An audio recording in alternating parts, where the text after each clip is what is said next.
Genevieve, hi. Hello. How much can I borrow? That's a very broad question, Glenn. It is. Have you got an example for us? I do. So if you're a single on 100K with a HEX debt, your borrowing capacity sits around the 450, 500K mark. And are you saying 450 to 500K because that's a range that could vary between lenders? Correct. Yeah. Yeah, based on certain lenders. And then if you're a first home buyer within that, you would need around a 5% deposit. So let's say about 30K Yep. to cover 25K as a 5% deposit plus then costs of that. Yeah, cool. Yeah. And then a couple? So I've got a couple here, 100K. One's on 100K with a HEX and one's on 80K no HEX. Your borrowing capacity is sitting around that 800, 850 mark. Right. Depending on what state you're buying in, the deposit obviously can vary because you're in stamp duty territory with some states. So I would say you would want to start with at least 50 to 60K. So there. in terms of, because it can be confusing for some people because they'll be like, well, how much can I borrow? And you've said, okay, a couple, we've got a 180K household income, Yep. about 850, but that's not the purchase price, is it? No, it's not. So, I mean, your deposit on top of that can contribute, but you've got to allow for that 5% deposit. Yes. Plus then any costs. But say if your borrowing capacity was 500 and you had 40,000, you could purchase for around that 535 mark. Yeah, okay, cool. But yeah, it's definitely a question that's to your scenario. So you can sort of narrow that down with your broker or lender. Yeah, because I said to Genevieve, oh, can you just do a couple of scenarios? You know, the median income for people who listen to this podcast is $100,000. Yeah. And a lot of people would have help debt. So just on that, we talked about deposit. If it was a first home purchase, we'll just assume for this discussion that there is no stamp duty. Yep. You're under a threshold, but we still need some type of security because the bank need some type of security or recourse. So if you don't pay and they come to take the house and the house is dropped, they're going to be out of pocket. Yes. So this is where LMI walks in the door, which is the lender's mortgage insurance, Yes. and also the first home buyer guarantee, the government scheme. Yes. So if you're a first home buyer, you can use the scheme, and it's basically where the government goes guarantor for you for the 5% and you don't pay any mortgage For the insurance. 15%. No, so they basically waive your mortgage insurance. So you just put up 5% deposit, no mortgage insurance. Yeah, but so ordinarily if you had a 5% deposit, Yes, you would need LMI. correct. So the government just steps in because Yep. the LMI would be covering that 15%. Correct. Yes. Yeah. Yeah. Cool. To stay out of lender's mortgage insurance, you generally need a 20% deposit. So, yes, the government sort of makes up that difference in the background in all their paperwork. Yeah. And that's the thing. So the annoying thing about the lender's mortgage insurance, it's a cost that you have to pay for, and most people borrow that anyway. Yeah, so generally what happens, say you weren't a first home buyer and you did have a 5% deposit, the bank will lend you 95% including the mortgage insurance. So then technically you need more than a 5% deposit because say they're lending you 92% and Yeah. then the mortgage insurance caps you up to the 95%. Yeah, so if you do have that 5% deposit and you want LMI, the LVR ends up being about 92% loan. Yep. And Yeah, so I would say you need more than 5% if Yeah. you are going into lender's mortgage insurance. yeah, I reckon just as a good guide, like if someone called you today after listening to this episode and be like, hey, Genevieve, I want to buy a first home, or we want to buy our first home. Yep. How much do we need to save? Do you tell them, look, just call me back when you've got 5% of the purchase price and then we've got options? Yeah, I mean, I feel like there's just so many different policies now as well, and so many different avenues that we can go down. I know we'll probably talk about it, but there's like parental guarantee, the government scheme, although your income might be over the threshold for you to use that. Are you a doctor? Are you a nurse? Are you a butcher, a baker, or Yeah, like candlestick there maker? honestly is so many scenarios. So even if you weren't sure how much of a deposit you need or you weren't quite there yet, I just still think it's helpful to reach out and get a guideline as to where you need to be. Because that 5% of a purchase price could be very broad. Like your ideal purchase price might be $950, but you might not be able to borrow that as well. Yeah, because that kind of goes down. There's two parts of the mortgage coin, right? It's how much you can borrow based on your income, Yep. and then have you got security? Yeah. Be it deposit, be it parental guarantee, be it the government 5% deposit scheme. Yep. And it's all well and good and at the time, we are recording this mid-April. It's before the election. The government both sides of parties have announced they're going to tweak that scheme, increase the income thresholds, remove all the caps effectively, and increase the asset purchases in the capital cities and all that. But it still remains that only solves one side of the coin. It does. Like, Yep. all well and good, you might have been gifted 50 grand or Yeah. 100 grand. All well and good, you can use that 5% scheme, Yep. but you don't meet the income requirements to get the loan. And with the scheme, because a lot of people do get gifted funds, you need to have it genuinely saved. So you either need to hold those funds in your account for at least 3 or more months, or you need to show that you can genuinely put away a certain amount of savings for that 3 months, or you can show a rental ledger. You're amazing. You know why? Why? I just wrote down rent before you said rental ledger because I was going to ask you about that. So some banks and lenders that you work with Yep. will see rent consistently paid, not overdue and all that Yep. as a Genuinely saved. saved. Yep. Yeah. So they know that you have discipline in your life. Correct. Yeah. So pay they the sort of mortgage. have a tick box of things that they need to tick off. And although you have the 5%, but it was gifted, you can then show that you've genuinely paid rent for the last 3 months, 6 months, whatever that may look like. Yeah, cool. And then if someone was like, we don't own a home yet, but we want to continue to live in Honeysuckle next to Glen on Newcastle Harbour. Who wouldn't want to do that? It's really nice. Yeah. I'm jealous. But I want to buy an investment property. Yep. You will generally need to save, 10%? Because the first home buyer guarantee schemes with the government, You can't use it. you can't use. No. Now, talk to us. If you were earning more than the income thresholds for the government schemes, Yep. all government schemes, and you only had a 10% deposit for your first home, Yep.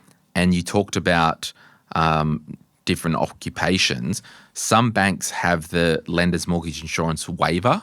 Yeah, so certain banks have different medical policies, or if you're a vet, or all different qualifications, accountants, you can borrow up to 90% of what the property's worth and not pay mortgage insurance. Yeah.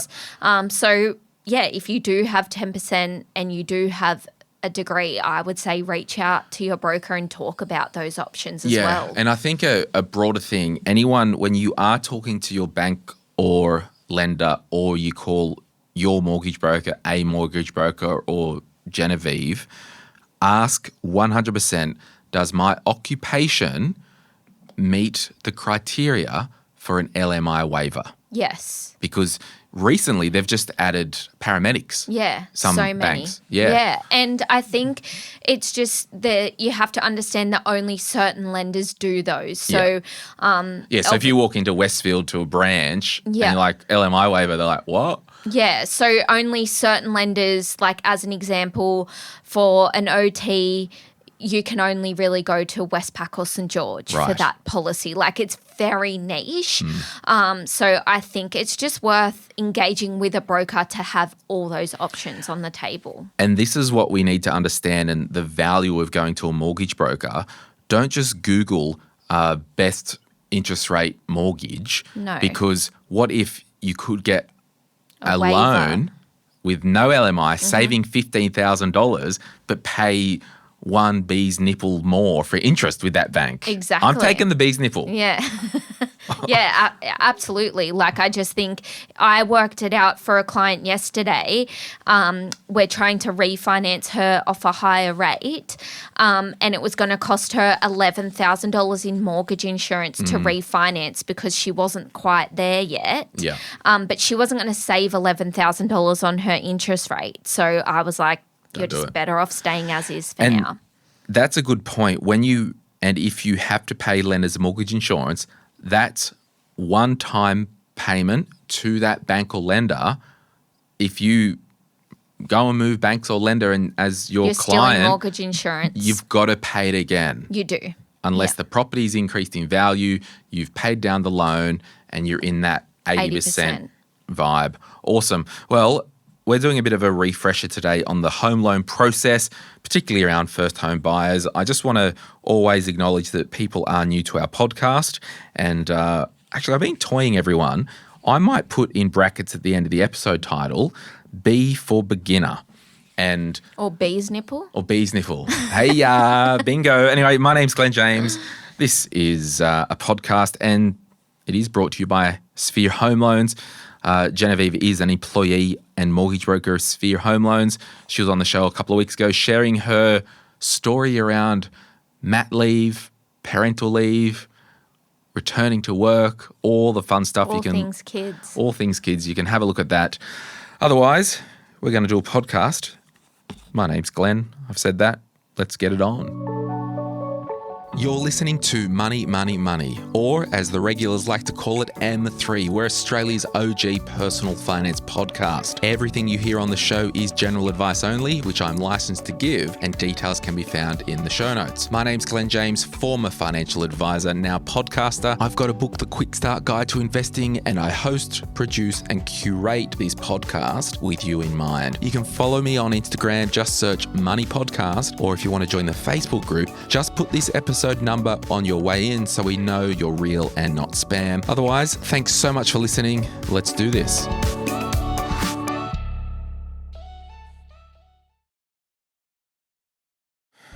Okay.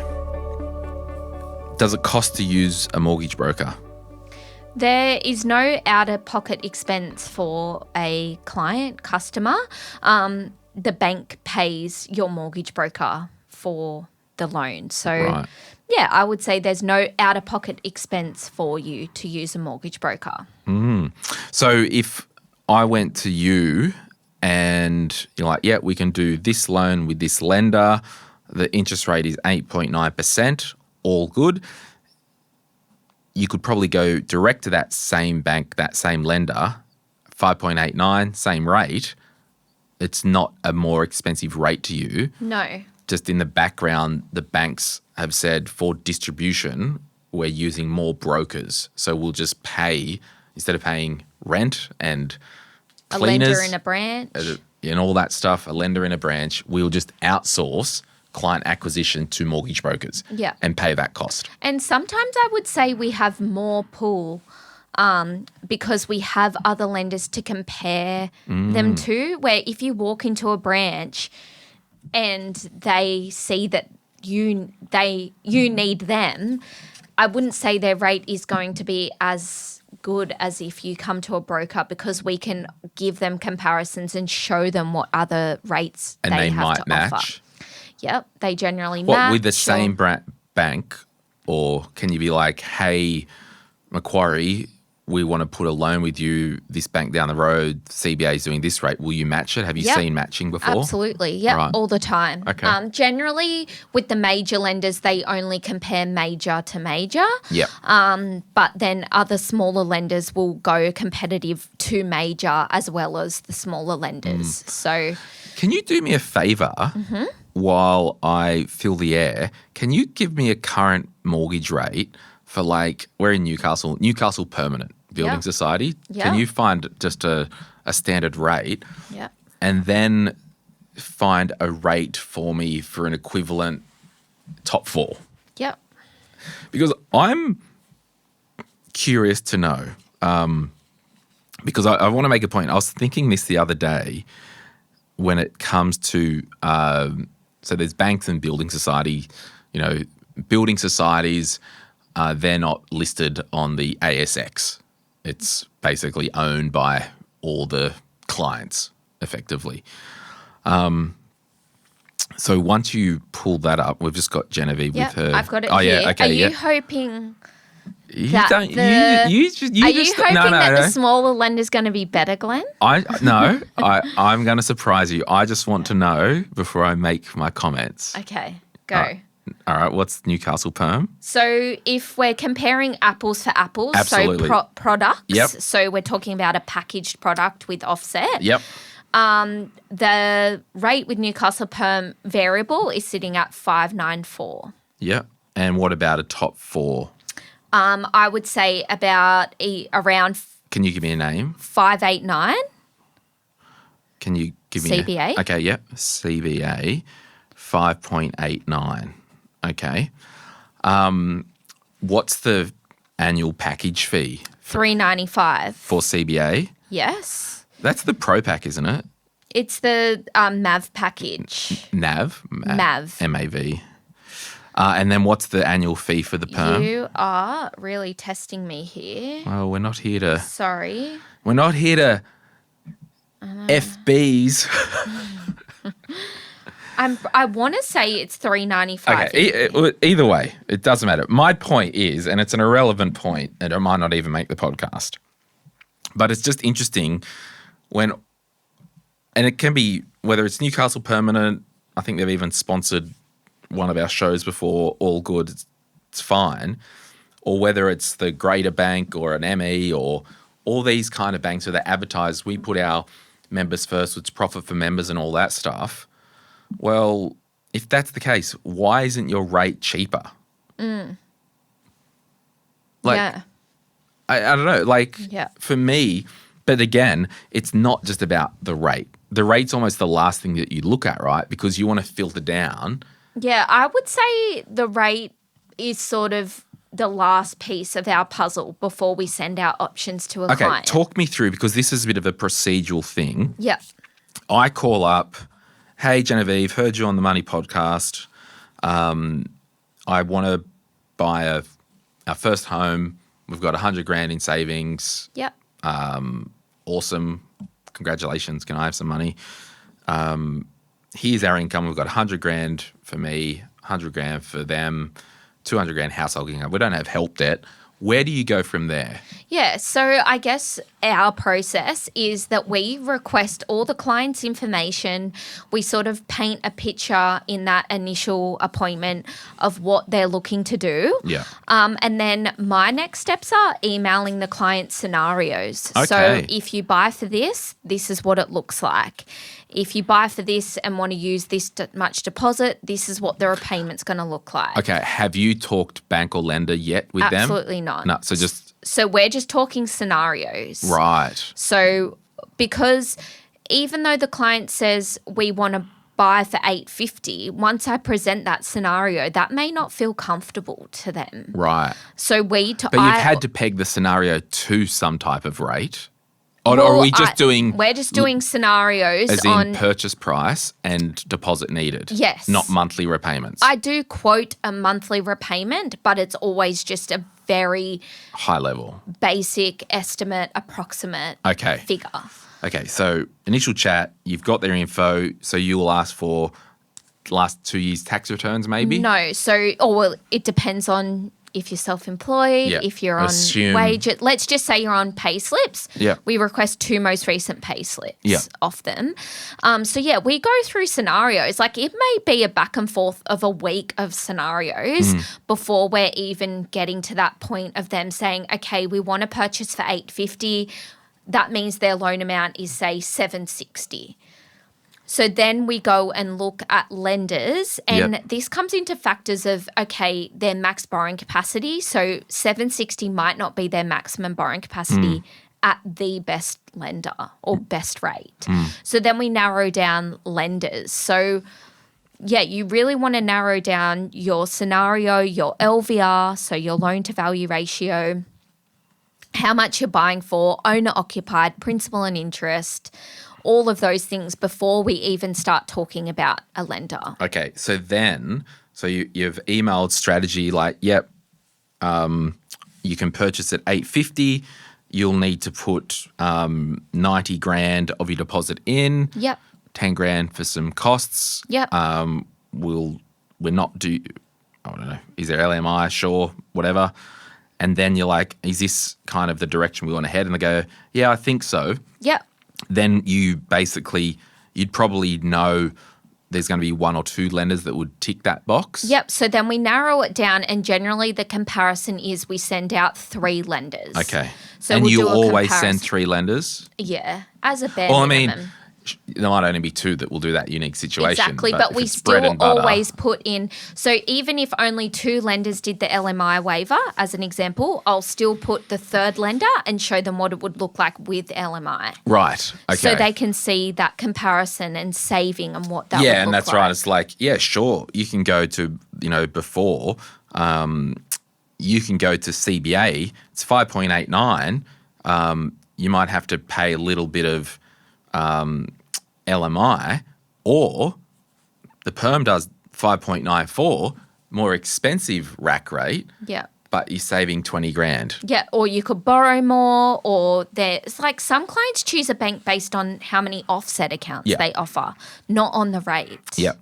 Okay, cool. Then you've sent them 3 lenders. Yep. And they go, okay, we want to go with ING. ING, as the people say. What happens now? Yep. So then we start proceeding through the application process. So, And does that mean you'll need to formalise documents from the clients? Yeah. So we do ID verifications. They sign application forms. They sort of sign compliance to make sure everything Do you that they're prep the given. application forms for them? Yeah, absolutely. It goes all to them once it's prepared. Yeah, okay. Yeah. Is it e-signature or wet signature these days for most of them? E-sig. Awesome. For, I would say, 95%. Yep. So you'd prep the application with that bank or lender. Yep. You would pretty much gift wrap it. So when it goes to ING in this instance, Yep. it's got the best chance of them not wanting to ask more questions. Correct. Yep. So we package it all up.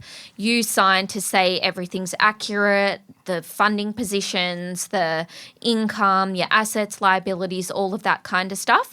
And then once you've signed that, within about 24 hours of you signing, that then gets submitted to the lender. Right. Okay. And I had a client a few months ago choose a lender based on their quick turnaround times because they were going to an auction, not because of rates. What's So some of the quickest turnaround times you've got? 24 to 48 hours Right. from submission. Yeah. Yep. Okay, so the application goes into ING. What happens there? It goes over an assessor's desk. Yep. So it goes to a credit assessor. Yep. Depending if they have any questions or not, they'll come back to us with that. It may be something that we can simply answer, or we will go back to the customer or Yep. client at that time. Or the next steps are that it gets issued an approval. Okay, so with these, the approval word, so they would go, yes, is it always a pre-approval, or is it always an unconditional approval? Or could it be an unconditional? What's the It really depends. traffic If a light client's process? refinancing, you're wanting unconditional approval Yep. because we're moving your loan over. However, if you are wanting to go out and shop and buy a house, it would be a pre-approval. So do you tell the bank or lender on the application that this is for a pre-approval? Yeah, because we unless don't have a they've- security Unless yet. they've found a house and we're going straight to unconditional approval. Right. But generally, if you're buying a property, it's a pre-approval first. And how long does that pre-approval last? generally 90 days, and Yeah. then you can extend it for another 90 days. Do you have to provide any documents? Yep, updated income, generally saving statements, those types of things. Are most banks or lenders asking for updated stuff now to extend the pre-approval? Because I thought years ago they would just roll it out without checking. They do, and they can also do another credit check. Okay, cool. So if you are buying a house in the next 6 months and you got a pre-approval, don't go and rack up debt on your freaking Afterpay or go down and have all these transactions. They can do another credit check. Yep. They reserve the right to do that. Absolutely. Yep. Okay, then it's been 2 weeks into the second pre-approval. You've found the house. Mm-hmm. What do you do? Do you tell the bank? Yeah, so once you have had the offer accepted, we get a copy of that contract.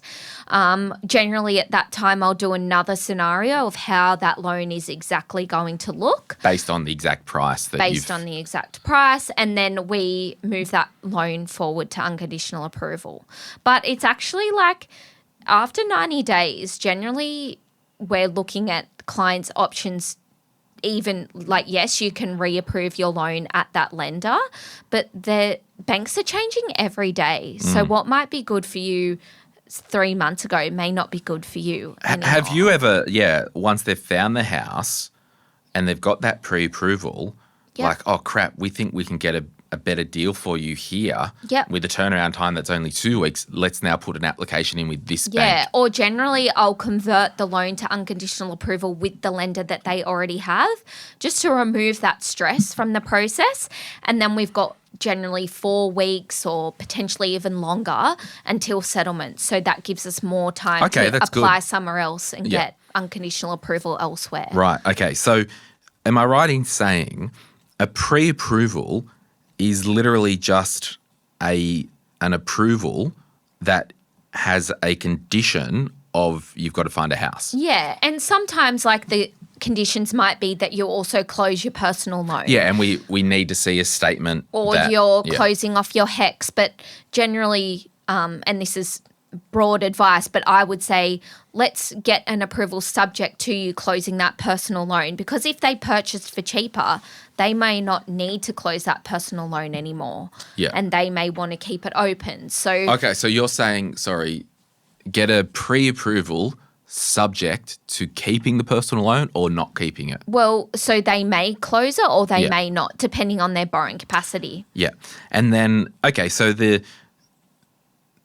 pre-approval or the conditional approval, so a conditional approval, it can be either you haven't found a property, so therefore it's a pre-approval. You've got to show us your debt's paid off and a copy of this. Yeah. We've got to see your fully completed tax return. Yeah. There's honestly so many, like there could be multiple conditions or it could be find a house. Yeah. Okay, cool. And then, that's right, because if someone was refinancing, you just put an application in going for a straight unconditional approval because we've got the property, they're PAYG employees, there's no issues here. No. Yeah, sweet. What we're going to do, we're going to take a break. When we get back, we're going to finish this fun little game. We'll be back right after this. If you're after personal financial advice, don't get it from a podcast. If you would like help based on your own personal situation, head over to moneypodcast.com.au, click Get Help, and we'd be happy to introduce you to one of our trusted professionals. Our panel of vetted financial advisors and mortgage brokers work with people all over Australia so they can connect with you wherever you are. That's moneypodcast.com.au and click Get Help.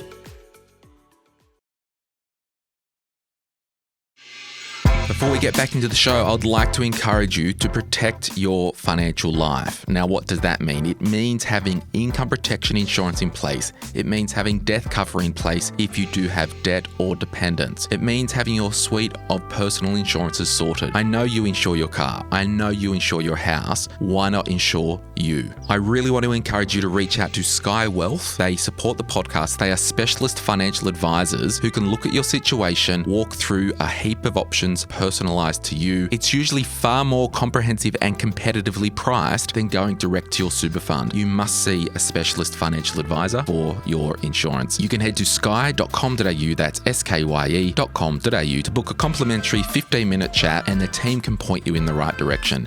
Like all good cults, we need a place to hang out together. That's our Facebook group. If you are going to join the Money, Money, Money podcast Facebook group, just put you heard about the group through the podcast and put this episode number that you're listening to. That way we know that you're not a spam account. Otherwise, you can catch me on Instagram at moneypodcast.aus. Thanks so much for listening. Thanks to Sky Wealth. Let's get back into the show.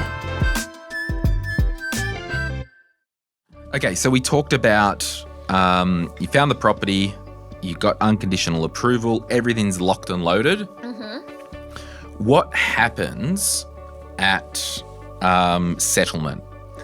Yeah, so that's when you get your big fat loan. Yeah, and your life ends. Yeah. And starts. So the conveyancer, so during the process, are you working with the conveyancer? Yeah, absolutely. So yeah. where do they slid we're like into the this? project manager of this whole process. So we're dealing with you, we're dealing with the conveyancer, we're dealing with the bank. Basically, if you're purchasing a property, there's generally a settlement date that's already put in place once you exchange on that property. So it's generally 6 weeks from when you purchase it. So we all just work towards that date, making sure your loan documents are signed, making sure you've provided an insurance policy of the property that you're buying. Yep. The conveyancer does all the title checks, reads through the contract, make sure all of those ducks are in a row, and then the bank then chats with the conveyancer over a system called PEXA, and then they book in that settlement date for that day. So PEXA is effectively the clearinghouse, right? Yeah, so, it's all electronic. Yeah, so PEXA is the company. The way I've understood it when settling mortgages, my solicitor basically, once the contracts are signed, they will lodge that into PEXA. Yep. So it starts like a workspace for that. Yep. And then the purchaser would be represented by their solicitor in PEXA as a party. Yep. And then when those things are lined up, the bank knows that both parties are locked and loaded. Yep. They get invited. Yeah. And the bank gets invited to settle the money electronically via PEXA. Yep. And then PEXA would pay effectively the seller through PEXA. Yep. That would land into the seller's solicitor's trust account. Yep. And then or generally straight into your account. Or whatever the situation is. Yep. And then your solicitor, you may have paid a deposit to the real estate. That would come out in the wash through PEXA. Yep, absolutely. What does it go? It just depends on the agent as well. Like the agent may give you a refund after settlement, or they transfer it to the vendor. There's a lot of because I've paid money factors for a commercial property to the agent, my solicitor as a deposit, or stamp duty, stamp duty would be PEXA. But either way, it kind of all electronically happens, and it gets locked in for a settlement date. And in the background, who project manages the PEXA, the conveyancer or the? Generally the conveyancer, but we also make sure on our end that the bank's ready, the bank has accepted the invite, everyone's there ready to go. Okay, cool. So it's a bit of a digital process. The loan settles, you call the client, be like, hey, you settled. Basically, the day that happens, you can go to the real estate agent and get the key. Pick up your keys, And I would say on your internet banking, it still takes about 24 to 48 hours to all look normal. Yeah. Give it some time. And then with mortgages, so you stay, then you pay. So mortgages are charged in arrears. Yeah, so generally when you settle, your first repayment isn't until a month after you settle. Yeah, so when you rent, you pay, then you stay. It's always in advance. But a mortgage, you stay, then you pay. Yeah. So that's cool. So basically you as the project manager, particularly if you're a first home buyer, you're basically at call to assist with any questions. Absolutely. Doing strategy. Yeah. And as a first home buyer, we just always say get a pre-approval. Yeah. Because it just can be so stressful. Yeah, 100%. Well, we'll take a break and then we'll bring it home right after this. If you're after personal financial advice, don't get it from a podcast. If you would like help based on your own personal situation, head over to moneypodcast.com.au, click Get Help, and we'd be happy to introduce you to one of our trusted professionals. Our panel of vetted financial advisors and mortgage brokers work with people all over Australia so they can connect with you wherever you are. That's moneypodcast.com.au and click Get Help.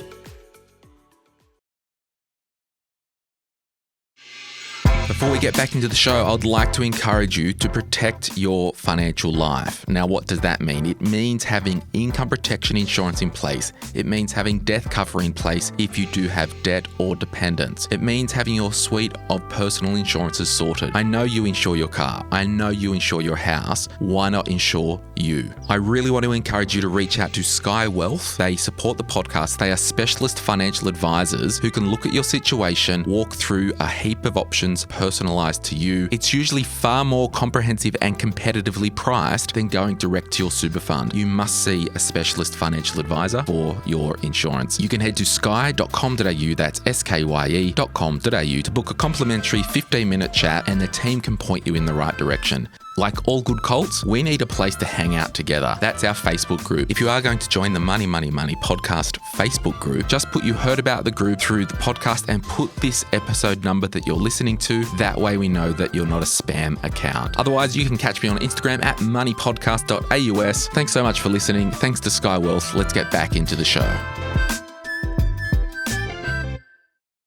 So, what if I've settled on the mortgage and there's a situation where my work has improved or my income has increased? Like, do you ever put people with a bank or lender to settle them into the home and then 6 months later, come back when you've been in that job for 6 months or whatever, we can then get you a better deal with maybe a top 4 or 5 lender, as opposed to a second or third tier lender. Yeah, like a client may have gone to a lender and paid mortgage insurance and they're on a higher rate, but now their situation's changed. There is really no time frame on refinancing, but I guess you just want to make sure that you're not in that mortgage insurance territory, because then you're sort of you don't want to pay it twice again. Yeah. But yeah, like we have had clients, and even with parental guarantees, if your house has gone up in equity within that year and you're ready to remove the parents, or you've saved some cash and you want to pay that off the mortgage and remove them. I'm refinancing a client now who bought an investment property using their parents as guarantor. They now have built enough equity, and it was about $8,000 that they needed to pay to completely remove them. And now they're refinancing and converting that loan to interest only. Yeah. So so many options, and it's never too early to reach out to your mortgage broker, but I guess you just need to understand the factors around that you may or may not be able to refinance. Yeah. And some of those third and fourth tier lenders where you may have, been in default of loans for years and you've been sloppy and, the top 4 or 5 won't take you, but one of the other lenders will. I know some of them, they don't have quote unquote lender's mortgage insurance. It's just baked into the interest rate. So you pay a higher rate. You do. And you don't have to pay the lump sum LMI. So because it's all about strategy, isn't it? It is, absolutely. Another example, I had a client last year where they wanted to refinance, but it just wasn't working with a major lender. So we took them to a non-conforming lender, but now we've been in touch and we're now refinancing them back to a major lender because their borrowing capacity improved, and now we can put them back there and that suits them. What if I work casual or part-time? Can I get a mortgage? Yeah, part-time is different because it's permanent hours still. But casual is, I would say, if you have been long-term casually in a job, that it is still looked at quite good. It depends on the lender. Some lenders take most of your income. Some lenders only take 80% of your income. So, but yeah, absolutely, you can still get a loan with those jobs. Yeah. And what about if I'm newly self-employed? That's a tough one. But is it impossible? It's not, but I feel like you would reach out to your broker to put a plan in place. Yeah.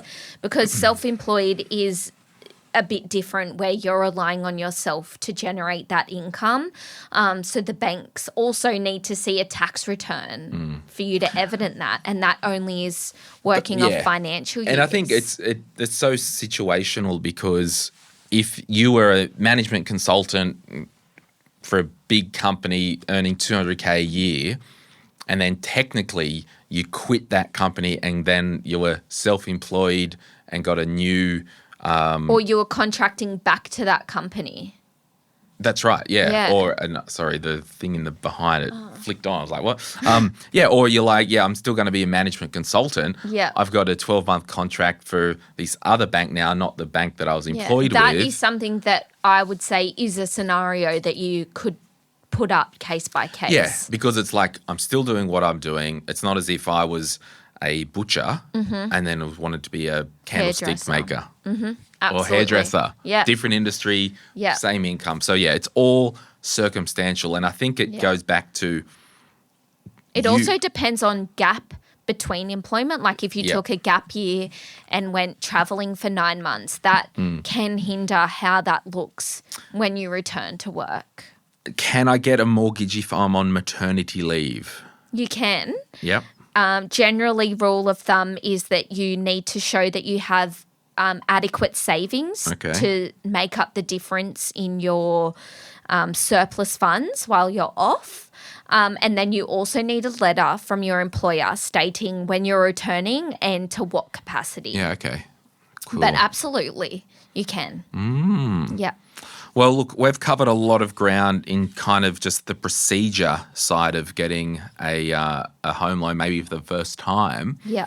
If someone did want to look at a parental guarantee, would you obviously, or maybe not so obvious with some people, like do joint meetings with the parents and the kids? Yeah. Generally, the children engage first. Yeah. Or sometimes the parents engage first, but generally it's one or the other. And then once we have had the conversation with the children, we would then arrange a meeting with the parents just to go down that avenue because, there is risks involved. So we need to explain those, explain how it looks, even see if they have enough equity or the capacity to take that on. But, generally we would meet with everyone before we even start proceeding down scenarios and all of that. What's the biggest myth that you see when it comes to your work that constantly comes up with new customers and clients that you're like, oh, no, that's not the case? Biggest myth. Oh, that's a good question. I think it's more you've put me on the spot there, Glenn. Can I lead the witness? Yeah. What about it's never too early to call a mortgage broker because you might be surprised? Yeah, absolutely. I agree with that. Yeah. I should be a mortgage broker. You should. No, I'm not doing it. I think there's a lot of myths, but I think you just need to create a relationship with someone and let them go on that journey with you. Because, it's never too early to engage. And even if you do have an initial conversation and you're like, we'll reach back out in 6 to 12 months, at least you've already sort of gained that relationship and you sort of know what goals you need to get to. And you would write a file note to jog your memory. Absolutely. Yeah. Yep, So, it's all on file. Yeah. No, that's cool. And if someone wants initial just shoot the breeze, you won't ask for all their financials, pay slips and that, just to be like, look, high level, you got 100 grand income, you got some savings, you got no help. I think you probably will be Yeah, right? I mean, we are sort of steering away from that because I feel like you want people to put that effort in to give you their information so then you can give them some accurate information back. Okay, so that's good. I would say we're steering away from that, Glenn. You don't want time wasters. You want people that are legitimately wanting to get accurate information based on their situation. Even if you're not ready to do anything right now, Yeah. I generally still request your information so then I can come back with some accurate scenarios. Yeah, that's good. I want people to put some time into me Yeah. just as much as I put into them. So you've just got such good boundaries and I've been doing this for a long time now. yeah, that's right. And you don't want to give people false hope. No. I would say now I do, like sometimes I work on client scenarios for 3 months and you're going back and forth, and sometimes you say, oh, you can do that, and then something changes and it doesn't look the same, or yeah, you can do that, but it's not with the best lender and it's probably not something we would recommend. But yeah, I feel like... Yeah, you want people who who want and value your help. Absolutely. Yeah. And I mean, don't get me wrong, we do give advice sometimes or scenarios and things like that, and nothing eventuates from it. But I just like to know some facts before I'm going back to them with information. Well, thank you for joining us today, Genevieve. Thank you. Long-time friend of the podcast. Very long. You were on the podcast back in the very beginnings, in my bedroom, up in my spare bedroom, up in Blue Bay, wherever I lived. Blue Bay, yeah. Blue Bay. And it's just been a great journey to see you help so many of our listeners over the years. Yeah. It's been awesome. I actually have listeners now say, when are you going back on? Or, Really? Yeah. Interesting. Yeah. So lucky I'm here. Yeah, so it's been great to see you look after people, and that's all I want. Like, just see a mortgage broker. Yeah. If you Anyone call in Sphere the Home team Zone, is willing to yep. help. Like, yeah, I think I spoke to clients before I went on maternity leave the second time, and then they're now doing things now. So Yep. don't feel like you're wasting time. But as I said, you need to give us some of your time Yeah. as well. Otherwise, go elsewhere. Yeah. But that's it. Like, I'll just encourage anyone, make sure you see a mortgage broker. Mm-hmm. Sphere Home Loans help and support our listeners. If, they help and support the show. If you think that's too conflicted, go to a broker. I don't care. Yeah. But I know, Genevieve's been with Sphere for 10 years-ish. 11. That speaks to good culture, good working environment. Yeah, absolutely. Simple as that. So Yep. Thank you, Genevieve. We'll put a link in the show notes. But thanks for coming on. We'll see you soon. Bye.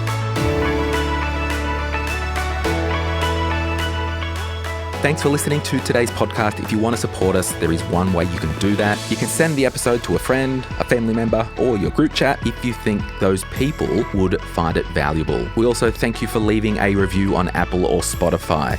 If you've listened to this podcast for some time, or if you've read any of my books, you would know that giving and generosity in a financial sense is a big thing in my life. If you think it's time that you are ready to give financially to a good cause, you could head to our website, moneypodcast.com.au/charities to see the charities that we support. Any advice is general financial advice only, which does not take into account your objectives, financial situation, or needs. Because of that, you should consider if the advice is appropriate to you and your needs before acting on the information. If you do choose to buy a financial product, read the Product Disclosure Statement, PDS, and Target Market Determination, TMD, and obtain appropriate financial advice tailored to your needs. Simo Interactive Pty Ltd, the publisher of this podcast, and Glen James are authorised representatives of Money Sherpa Pty Ltd, which holds Financial Services Licence 451289. Opinions or comments from any guests on the podcast are theirs and not those of the host or the publisher or their respective licence holders.